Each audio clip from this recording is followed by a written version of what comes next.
What up, peeps? It's your girl Dash coming back to you from Real Takes. Well, you guys, it's that time again. It's movie news time, and there's a couple of things I really want to discuss in here. One thing that was rather surprising that just came out earlier in the week. So you know what? Let's go ahead and jump right into it. So first thing I want to discuss is all things encompassed with the movie A Quiet Place, being A Quiet Place 2. I was excited, of course. I've said it many times ever since it came out on DVD how much I loved the movie. It was something totally different. Of course, being that, you consider, was it like a thriller, someone kind of on the side of science fiction, but the fact that you have to at times remain quiet to understand the overall premise and enjoy the movie literally to the point where it's quiet within the actual movie theater. I know a lot of people have stories just in shock that you could literally hear a pin drop, popcorn being eaten, drinks being drinking, because we were literally on pins and needles, and it was like that. And I really enjoyed it for that simple fact. Also, the overall script, a little bit different for the storyline. It was just great all around. Plus the fact that it was, in some ways, of course, the directorial debut of John Krasinski. He did an awesome job, of course, being behind the camera as well as the front. Emily Blunt being his wife, but also playing the wife in the movie.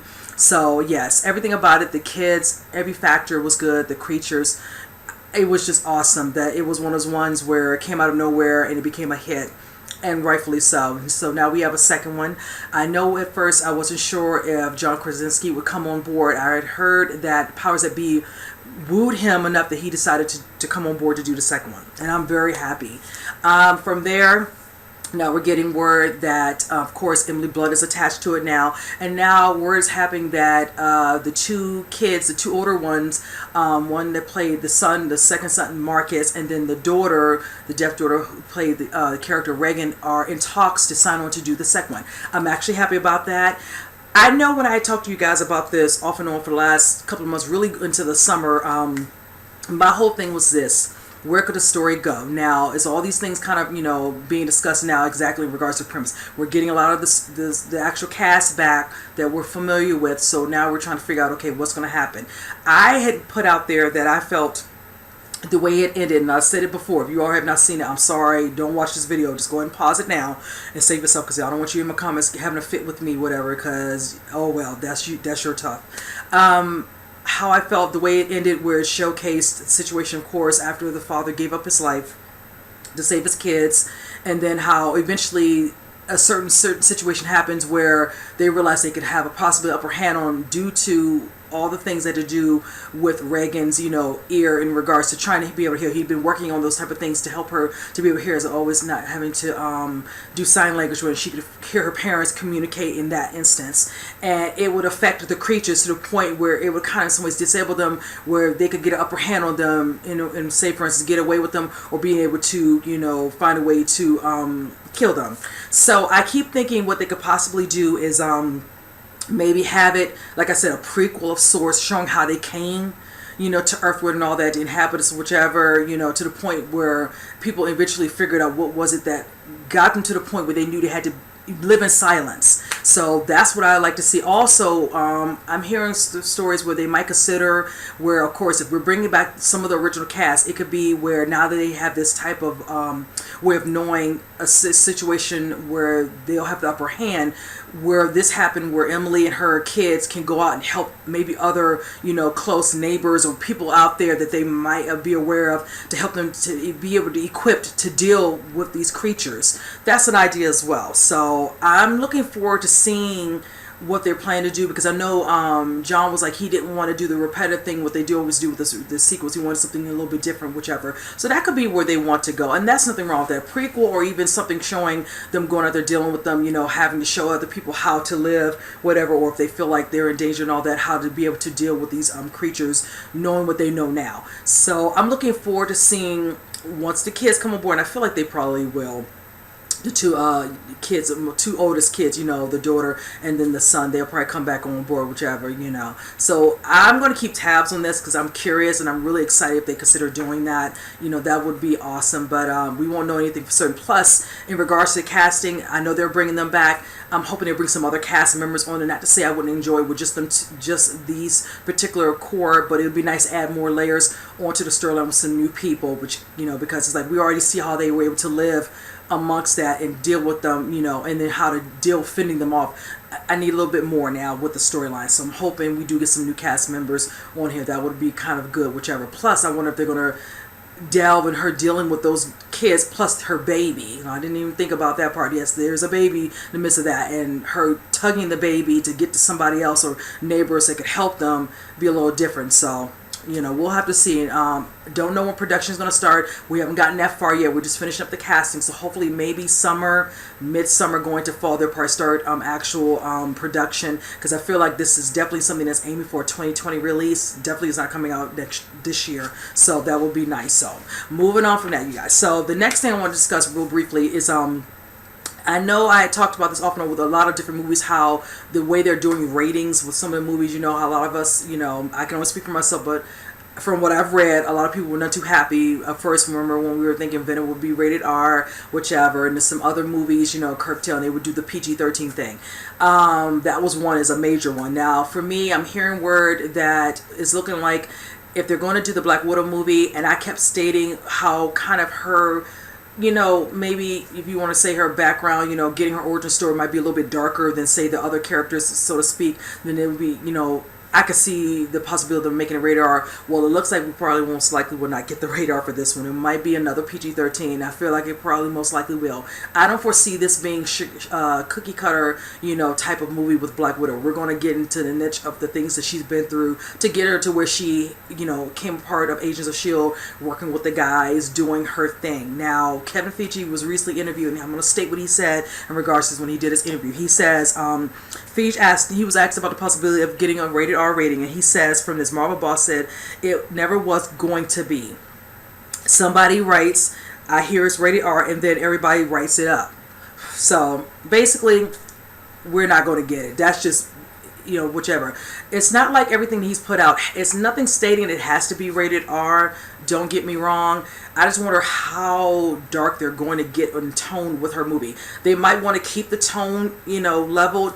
Might be something similar to, like, Captain America, with the Winter Soldier, with Bucky's story a little bit, because it was a tad dark, but it's not like we're getting all about him. Of course, we had to throw in, of course, Captain America, that friendship, the bond, the things were happening, him being brainwashed to the point he didn't know who he was, fighting him and things of that nature, and him trying to save his friend, doing, a whole thing, and knowing inside of him he's a good guy, not letting these people think that he's just straight bad. He would just go out and straight kill, whichever. I love me some Winter Soldier, so let me just not even go into a full rant on that. But yes, I really am not going to be too bummed about this. It is what it is. I'll put it like this. I'm just happy we're finally getting a Black Widow movie. It's like I stated before numerous times, waited long enough for this particular movie. Like I said, Natasha, aka Black Widow, aka Scarlett Johansson, has put in work with her character, and it's long overdue that she gets her origin, whichever. Iron Man, everybody else has gotten theirs, so to speak. So it's about time that they give her direction. I'm ready to see what's going to happen, like I stated, in regards to production, when officially it should be starting very, very soon. I know the director is Kate Shortland. I want to know who else, like I said before, who else is cast. We still don't know anything else about overall the movie. We don't know exactly what the overall synopsis is. We don't know if it's going to be some sort of origin story and then kind of parlay into more present day. Like we said, we'll know more so how they might go once we see Avengers Endgame, depending on how that turns out, because then we'll know, okay, this might be an origin story. So until they don't bring it out before then, that means Marvel's Endgame movie is going to basically kind of give us maybe an idea of what's going on in regards to what to look forward to for her. But it's fine. I'm down for it. I'm just ready to see some pictures from the set. I'm ready to see Scarlett do her thing, and I just look forward to seeing that. I think it's going to be really good, and with Scarlett being attached to this particular cast for this particular character, I feel very confident it's going to be a good movie. So looking forward to that. So moving on from that, you guys. Now, this I just talked about last week. This has to do with James Bond. We now have a title for the movie, and it's titled Shatterhand. Now, I'm very intrigued by that title. Just something about the way it sounds, a little gritty, rough, whichever. It could be considered, very, dark, whatever. Yeah, just I'm really getting a little extra hype off of this now because I already said how excited I am because beforehand, you remember I told you the previous director who was on Tatch was, Danny Boyle, but of course he stepped down. Then Cary Fukunaga came in, and now he's on a part of it. A good plethora of work behind him, so I feel very confident he'll do justice to the actual movie. The writer on it is Scott Z. Burns. Now, I'm excited for that for the simple fact that I told you guys that he actually was attached to Bourne Ultimatum, one of my favorites out of the franchise. He did the movie also with Matt Damon, The Informant. He did a movie called Contagion. So he's done quite a few other things. Bourne Ultimatum, out of all of them, stands out because of the way the storyline was done very well. Also, the action. So I feel like that is all that I need. If he's going to make sure he's working that script, I feel very, very confident this one will be done very well. Because I said it before. I already went down the list of it. I said, when it comes to the ones I did not like, Quantum Solace and Spectra. The ones I loved was Casino Royale and Skyfall. So I really feel like they said that Daniel Craig is definitely putting, a little bit of his, ideas and attachment to this movie. Because, and honestly, and I don't blame him because this is the last and final one. And I feel like he wants to make sure that he does such a good service to this franchise, being that he came in since, the beginning. It's been a minute since the first one, which was Casino Royale, that started it all. Because I will never say how much the people literally dogged him when he came out. They were like, he shouldn't be him. He doesn't look like he could be a James Bond. He doesn't even look like what James, and that was the thing. For the longest time, let's just be honest, dark brooding, dark hair. That was the overall look. Then this guy comes in here, of course, dark and brooding, but has lighter hair, like a strawberry blonde of sorts, whichever. But let's just say once he did Casino Royale, like I said, and a lot of people mouths shut, done very well. Quantum Solace, Skyfall, yes, and then Spectre. So this one's he's got to knock it out of the park. I want this to be the last and final one, and he can say, okay, yes, he did his service. Now he can kind of go, move on, carry on to other films that he plans to be doing. So I'm excited. I'm looking forward to it. Let's move this along, buddy. I'm ready for them to start production for this. Now, I did state the date, and I know it's supposed to be in 2020, and it's supposed to be February. So I'm looking forward to this. They got all of summer to get this baby ready. Again, I'm ready to hear who's going to be a part of the soundtrack, what's going to be the theme song. I'm ready for it. So, yes, I love me some James Bond, so I'm here for it. So, moving on. Now, this is one where it's coming to a head for the actual franchise and the actor who's a part of this, and this has to do with Rambo 5 The Last Blood.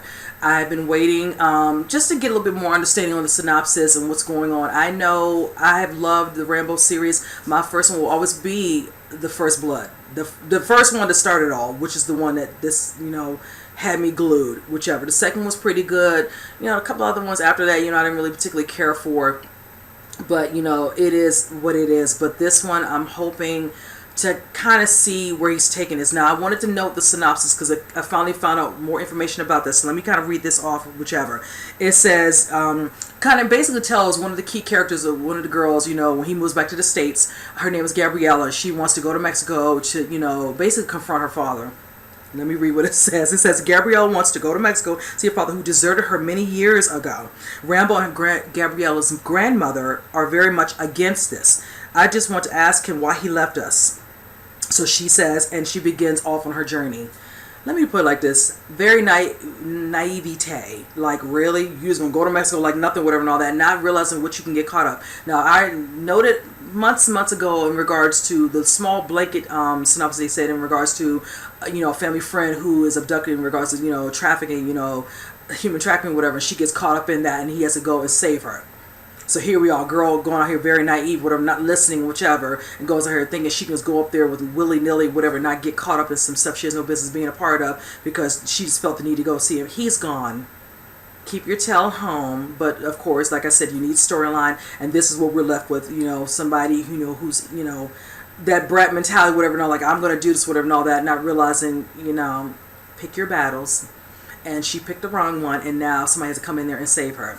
Hence Rambo. So the difference with this one is it shows that he's going to be definitely dealing, because now he's much older, dealing with his PTSD and also drinking to kind of forget his past. and he's not, like I said, as strong as he used to be. So the whole mission, or this total mission storyline, will be maybe a little different, but still we'll still get some of that Rambo, whichever. I know they showcased where he showed pictures of him with his, favorite knife or whatever and all this. So we'll probably see some certain scenes or whichever where he's able to hold his own, whichever. We do know about the villain. I remember talking about that a while back, whichever. So I'm looking forward to seeing who's playing Gabriella. I didn't see anything noted for her character as of yet. So hopefully they already have that casted, because I think they're wrapping up the movie. I think as we speak, I think it's kind of coming to a close with that. I know he put some videos out just saying how much he enjoyed, of course, doing Rambo and how it's coming to an end. Also, I remember back when Creed 2 came out back, last November, he talked about, putting into it. And of course, Dolph Lundgren was saying, no, it's not done. Let me put it like this, and it's not being ageism, it's just facts. Stallone is getting to a certain part of his life where he knows that he can keep doing movies like this off, forever. It needs to eventually come to an end, and I'm glad he's ending them on a good note.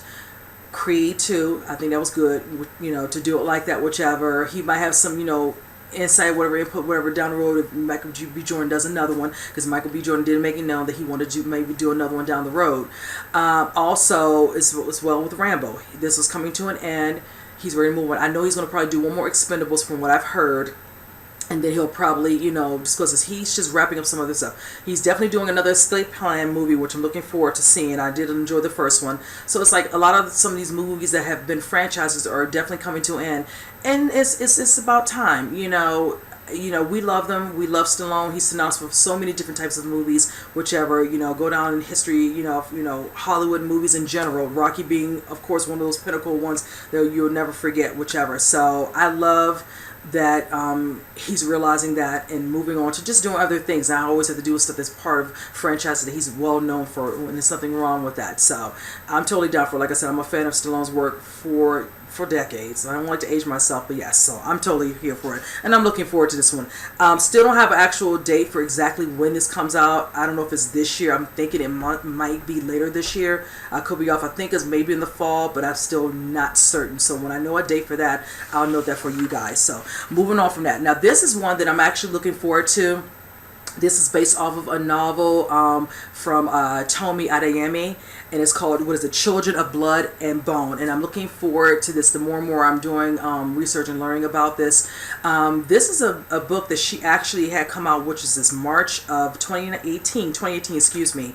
And let's just say before this was even considered and even released, the rights for it had already gotten picked up for it. So that lets you know these people saw the potential of the storyline and the overall writings of her novel, how they could make this very mystical, magical, whichever.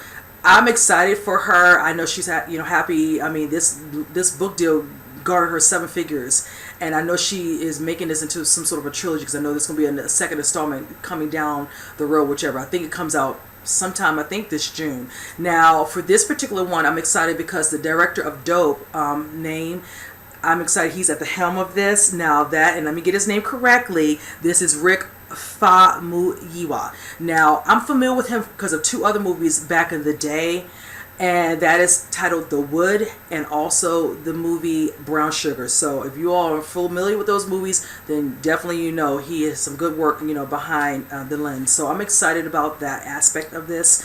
This is going to be interesting. I'm going to read the synopsis because I thought it was very intriguing when I was reading about the actual novel and what they're planning to do in regards to condensing it into a movie. It says this is West African inspired fantasy movie. It said it takes place in the once magical land of Orisha. It says Zila Adebola has grown up in the land very different than the one in which her parents were raised, witnessing her mother's death as well as that of the other Magi due to a royal decree from the king. Years later, she must team up with the princess on the run, all the while avoiding capture from a ruthless prince. She has the chance to restore magic to her home or forever lose the opportunity. And what follows as an incredible and harrowing journey, action-packed and full of twists and turns. So that overall synopsis has me excited. I love a fantasy film. So many different fantasies I've grown up watching. So I'm totally looking forward to this. Now, I do have a little bit of tidbit of information I was not aware of, and I love to learn new things in regards to Rick.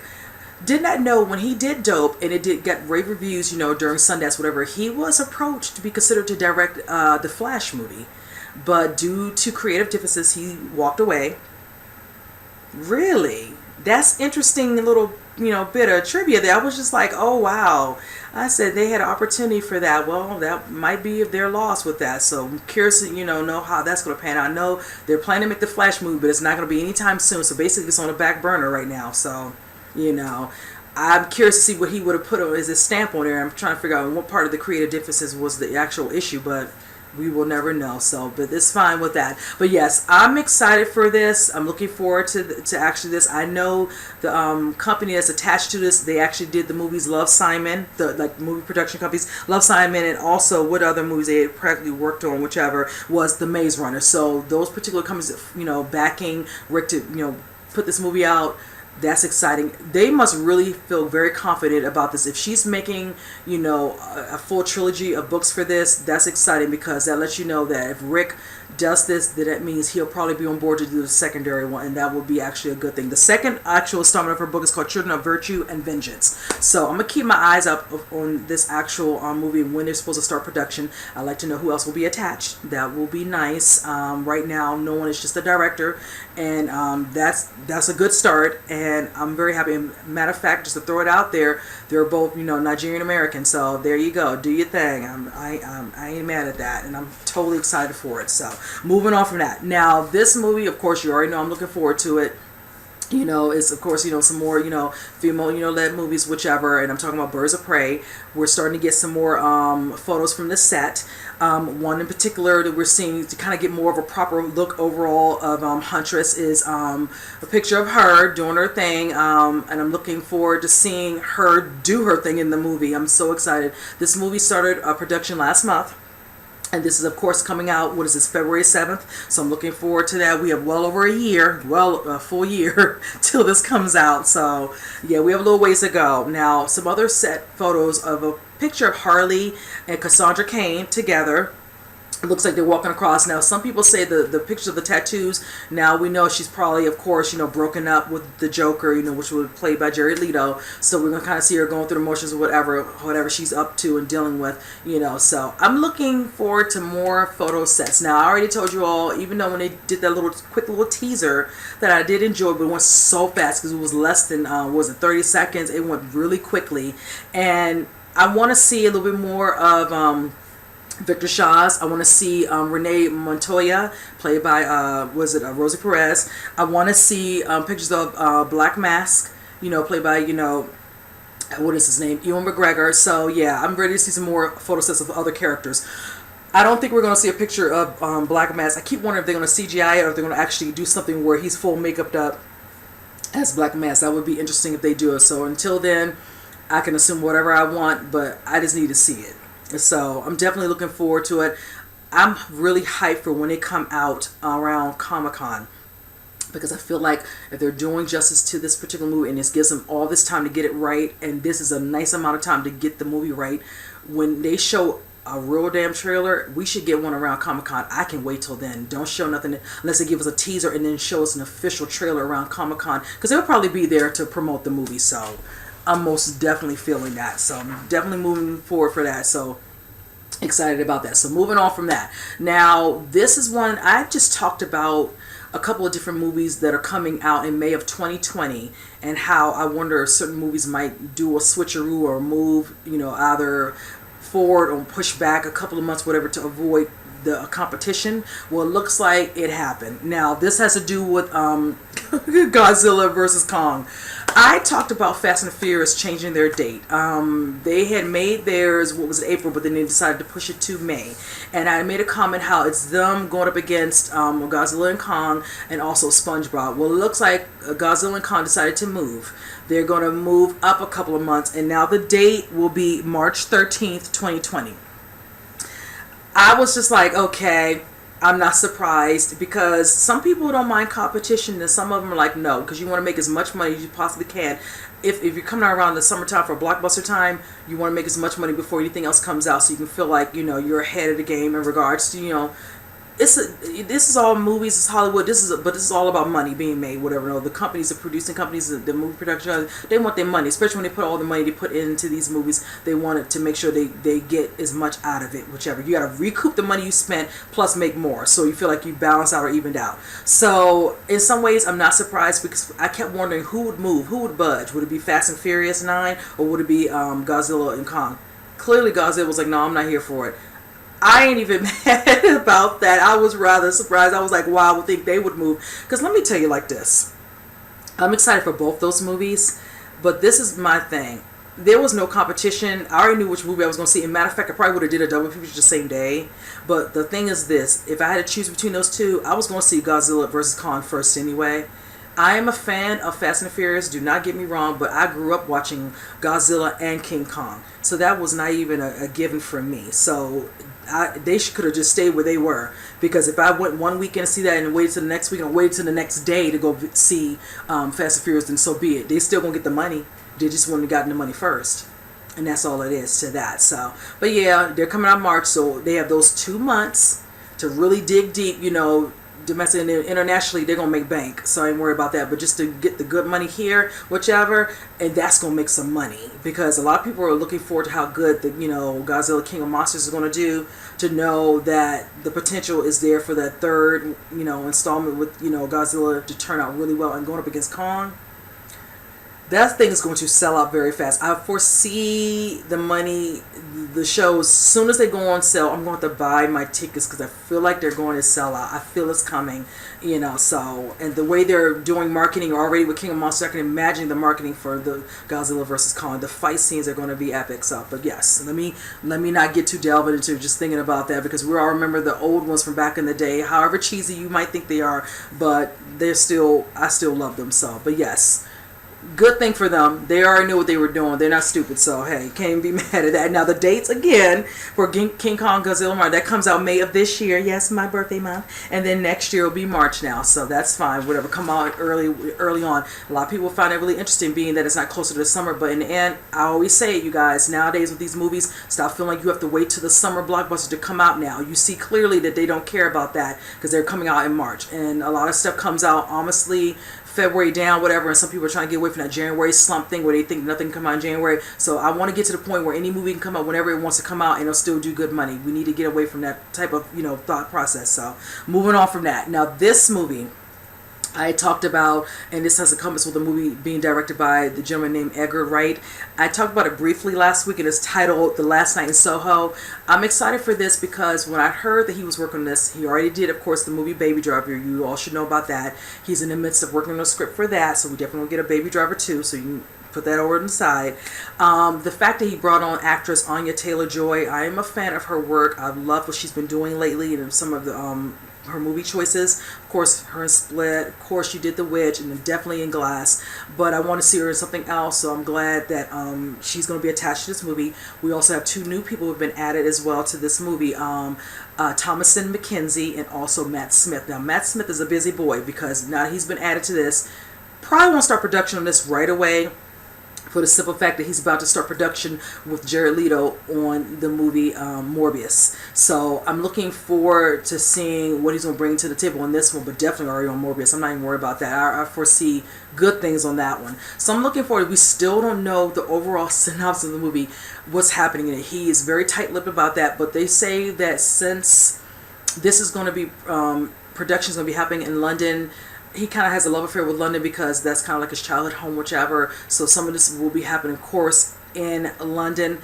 I'm excited for the backdrops of London and just seeing what he's going to be doing in regards to that. But I really would like to know about the overall storyline. He is yet to let it be known, and I'm really looking forward to knowing more. So hopefully we're moving this along. So now we're getting more casting. He's a part of it for directing. Can we know about the script? I'm ready to know about the script, and see that, because the title suggests to me so many different things. I'm thinking this is, like I said, I know this is a psychological thriller, so I'm curious, what happens to Spice. I mean, granted, Matt and Thomasin are attached, but the first name that popped up was Anya Taylor-Joy. I don't know if she has the main lead in this particular movie. Is she visiting a friend? Is that Matt's going to be playing her boyfriend? What's really going on? So I'm curious to see what's going to be discussed, in regards to, when they start bringing up, what he's working on in regards to what is the overall being in regards to the title. So, but yes, I just want to kind of throw that out there. But like I said, I'm all down for a good psychological thriller. So once I know more, you all will know more about that. So yes, but moving on. Now, this is I'm going to talk about is all encompassed about Michael B. Jordan. It's about two separate things. Brother's busy. I've always said he is straight busy. Now, this particular one I'm excited for because he is going to be directed by Denzel Washington. And this is exciting because this is based off of a novel by Dana Kennedy, and it's titled, what is this? Journal for Jordan, A Story of Love and Honor. Now, the premise of this, and let me read off what she states in this. It says, it tells a true story of her relationship with her fiance, First Sergeant Charles Monroe King. It says, with whom Jordan will play, he'll be playing him in the movie. It says, King was killed during his time during the Iraq War back in 2006, but left behind a journal full of important life lessons and teachings for his and Kennedy's son, Jordan, who was only 7 months when King died. Now, I'm looking forward to the fact that Denzel is actually going to be directing this. Now, you already know he's done a couple other movies in the past where he's actually directed. The first one was Antoine Fisher.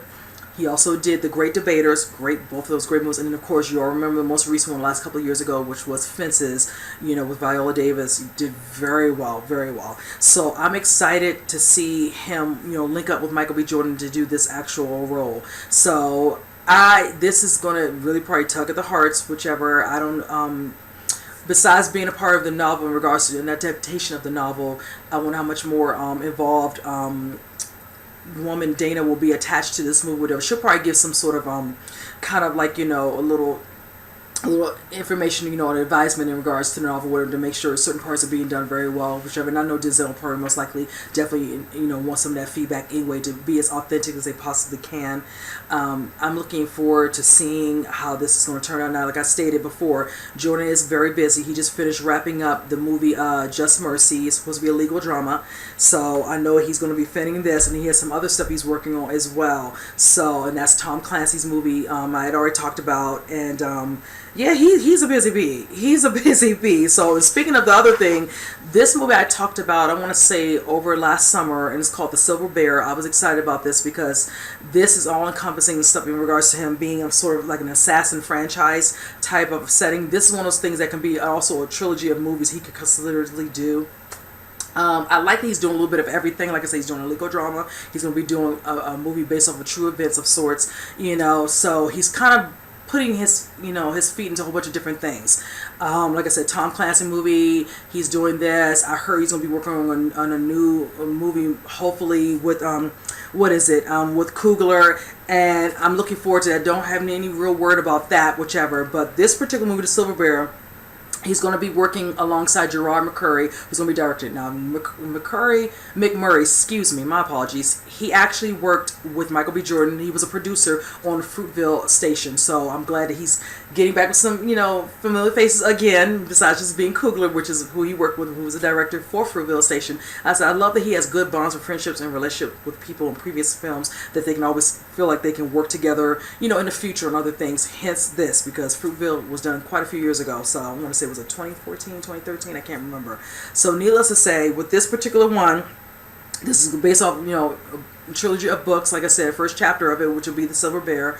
And if I'm not mistaken, this is encompassed, stuff in regards to him being an assassin, dealing with, all these different type of action aspects of the movie. Like, taking on crime lords, prostitution rings, drug dealers, just a whole bunch of stuff. So I'm totally down to see him do his thing in this movie. Without Remorse is the one he's definitely going to be working on. He's signed on to do for that one, and also Rainbow Six, which is the Tom Clancy novels. So I'm trying to figure out, okay, now that Just Mercy's done, which one is next? I'm like, okay, is he getting ready to start with Tom Clancy, or is he getting ready to do the Denzel movie, or is he getting ready to start on this? So it's like, I don't know which one's a production, but let's just say this: the brother ain't worried because he signed on. He's going to do these movies and he's going to get paid. So I ain't mad at that. Do your thing, Michael. The brother is busy, and that's a good thing because that just lets you know he's doing a lot of movies that are considered standalone. There's not a lot of, he's the key lead in all of these movies. I love it. The brother went from All My Children to now Blockbuster. and I've been following him since then. So I'm happy for him. Kudos to you, Jordan. Do your thing. I will be there to see all of them. Because I loved when he did Creed 2. He did an amazing job. It just came out on DVD. I will have to snatch it up sometime this week coming out. So yeah, I will definitely be doing my part. So moving from that. Now this is one that kind of caught me off guard because I was really surprised to hear about it. But not so surprised that I can see the vision and the visual of the person playing this character. This is going to be a biopic. This has to do with Hulk Hogan. And this is supposed to star Chris Hemsworth. This is going to be through Netflix. So Netflix, of course, doing their little thing. You know, I can't even be mad at that. Hey, you know, they stay busy putting out some good, good work, television or movie. So this will not be any different. I'm looking forward to this. And I'm going to tell you like this. Hulk Hogan is an icon in itself. If you throw that name out, you know him definitely specifically, of course, from the 80s. And, of course, being the thing back in the 80s for pro wrestling. I mean, just you say Hulk Hogan, you're like, oh yeah, I watched wrestling faithfully.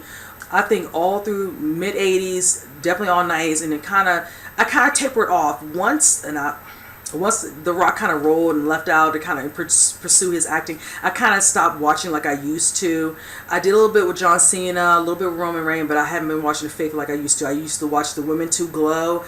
I was all over that stuff. I would come home the weekends. Let me tell you, you could tell I like wrestling enough as the appreciation that when my brother went away, to Germany for when he was in the military or whatever, and he loved his wrestling, I would record them on VHS. I would do about a month's worth, and then I would send them to him.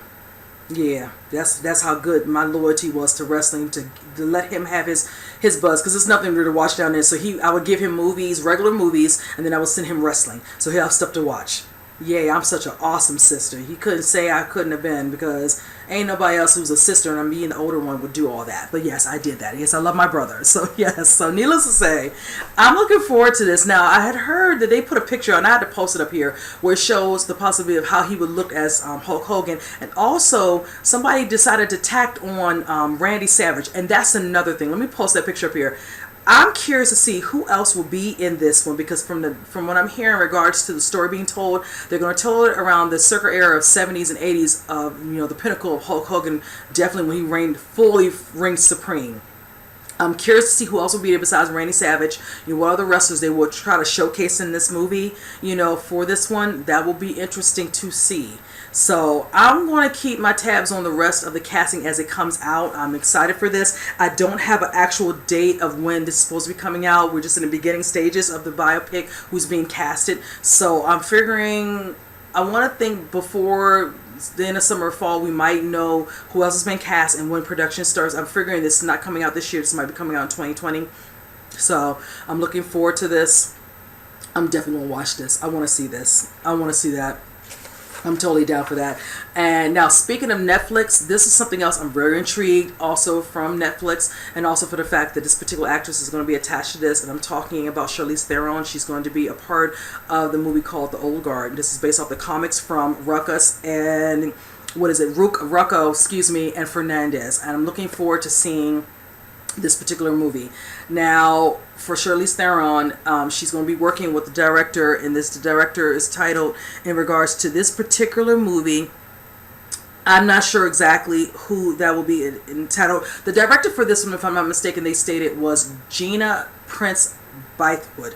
Now, she's attached to the show that comes on, I want to say on Netflix, called Cloak and Dagger. So I'm actually excited about that she is attached to this. I know she's supposed to be a part of,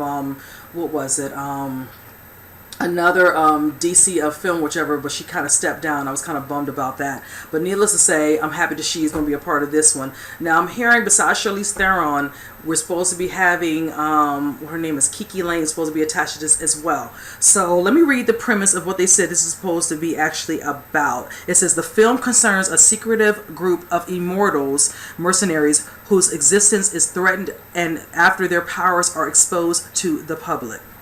Very interesting. And I like the little synopsis on that. That has me very, very intrigued about this overall. So I'm going to keep my tabs on this one, whichever. They have a lot of action stuff coming out on Netflix as of lately. I know we have a movie coming out very soon from them, which is Triple Frontier. That's a full full loaded cast on that one. You know, Ben Affleck's in this, Oscar Isaac's in that. There's some other people in there, but those are one two I need to say honestly that got me hyped enough, and I wanted to see it because I'm a fan of everybody who's casted. But that right there was just enough. I know we have, of course, like I said, you know, with the biopic coming out, Hulk Hogan biopic, and then we have like other movies like The Highwayman, which I recently just did a trailer reaction to that, which is starring Woody Harrelson and Kevin Costner. So yes, you know, Netflix is definitely mixing up a little bit, and I'm looking forward to that. Now, besides Kiki Lane and also Charlize Theron, I don't know who else will most likely be casting in this, but I will definitely keep my tabs on this. It doesn't say when production actually starts for this. They just signed on to do this, but I'm looking forward to seeing Charlize do her thing again, and this is definitely going to be some action. If you're talking about mercenaries, furthermore, the fact that she was really good in her fight sequences in the movie Atomic Blonde, which I still like to watch sometimes at night. If nothing else is on, whatever, I'll just pull up, you know, and, you know, just watch it because I'm a fan of her work anyway. So, but she did really well in that. I know a lot of people, the storyline overall was kind of lackluster, and I have to agree. But when it came to the action part, she did not disappoint. And let's just say that she really did it because you can clearly tell it was all her. Those bruises were real, she said, and they look real. So I'm looking forward to seeing what she's going to bring in this one. And definitely looking forward to seeing what Keegan's going to do. I know she did the movie If Beale Street Could Talk, so I'm looking forward to seeing her, you know, flex her muscles in something different than, you know, just a drama. So that will be nice to see her do as well. So yeah, like I stated, once I know more casting, once I know about when production starts, I'll go ahead and probably do a quick little update on this one as well. So you guys, so that is it, you guys. I want to come here and talk about a couple of things really quickly. And you guys, like I always say, comment below with any of them. Let me know what you all think. I always like to, you know, go back and forth with you all in regards to, you know, your thoughts about certain things upcoming, whichever. So with that said, you guys, I hope you enjoyed the movie news. I will see you on the next one. You guys take care.